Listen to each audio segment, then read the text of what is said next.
This conference will now be recorded.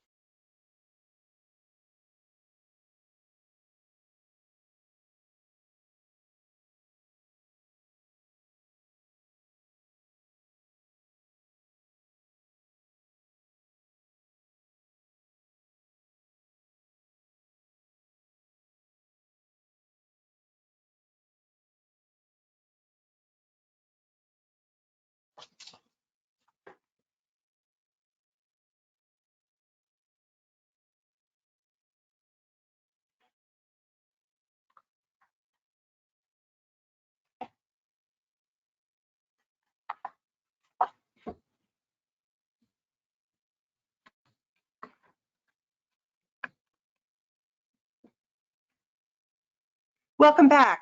This is Cindy Miller. I'm a wife, mother, sister, and here to talk with you about women and money. This is part 2 of a 6-part discussion that will help you think about taking charge of your financial future. In the past, women have taken a less active role in their financials for a variety of reasons, but that's not true anymore. Now it's totally important that women learn how to save, invest, and plan for their future, not just for their future, but the future of their family. And they've never been in a better position to do so. That said, keep in mind that regardless of where you are in life, your marital status, your age, there is no one size that fits all. People are in different places and different abilities and different opportunities. But so we might all have different situations, and you might be in a great position, or you might have some challenges. Regardless, there are certain basics that I think it's important that we all understand. There are 5 ways to do this. Today we're going to talk about the first. The first one today is learning how to take control of your money. We'll also, in the following videos, talk more about these others. First thing I want you to remember is that you are responsible for your financial future. It's only you. And even if you have a spouse who takes control of paying bills or doing the investing, you still have a responsibility to understand what is happening. Psychology has shown us that over years, things that have affected us, whether it's things in our family or friends or the economy, just things in our life have influenced how we perceive financials. And you have to be aware of that. And if you do make some changes, be kind to yourself as you change some of these habits. It is a total mindset change.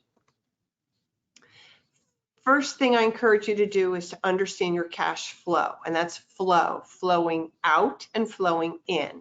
What is your monthly income? Do you know what that is before taxes and any deductions, and then after all the deductions? Know what that is, write it down, and then write down what you spend each month on things that you must buy, and then things that you want to buy. Be aware of what you are spending.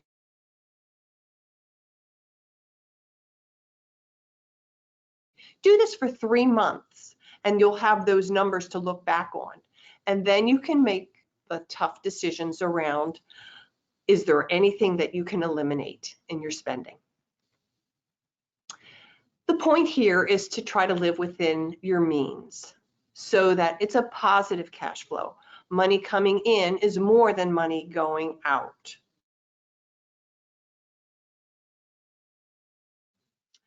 So we do that by setting up a spending plan, a budget, and then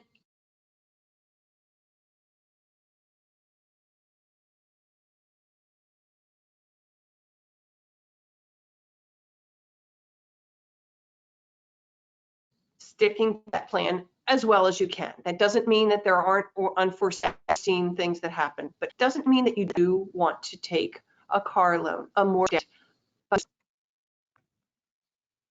And then you want to create an emergency fund.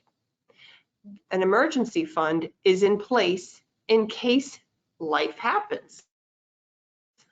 And we all know that that does. An emergency fund is 3 to 6 months of the cash that you would need for essential expenses. Set up a goal for yourself if you don't have it in place, and then slowly add to that fund.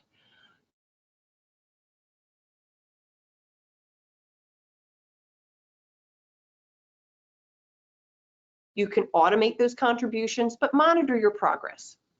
Try not to use your credit cards try to make that your last resort. And when we were talking about credit cards and credit, try to establish and maintain good credit. You do want credit.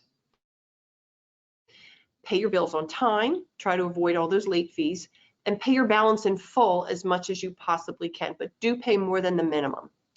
Keep a good mix of debt, not too many credit cards open, so that you can possibly have a mortgage or a car loan, and make that work for you.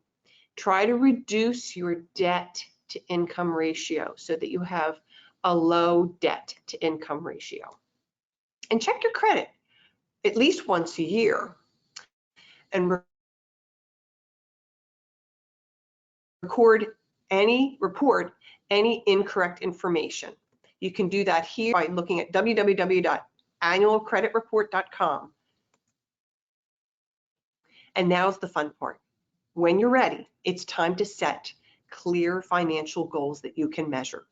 If you are with a partner or a spouse, this is the time to sit down and dream. Dream big. What do you want? Start with your big thinking, short-term, mid-term, and long-term goals, 0 to 1 year or 2 years, 2 to 5 years, and then beyond 5 and 10 years out. Write them down and be specific with dates and dollars, and then monitor your plan. So we've talked about the first of the 5 ways to take charge of your financial future. So this is a couple ideas on how to take control of your money. Next time we'll talk about how to become a more knowledgeable investor, and then we'll talk about some of the other steps. Keep in mind, this is all about you. It's your plans, your goals. There's nothing that says that anything is right or wrong. Create this dream for yourself, because in our crazy world of our future. Until next time, I look forward to seeing you. Cindy Miller, Certified Financial Planner with Agora Square Financial.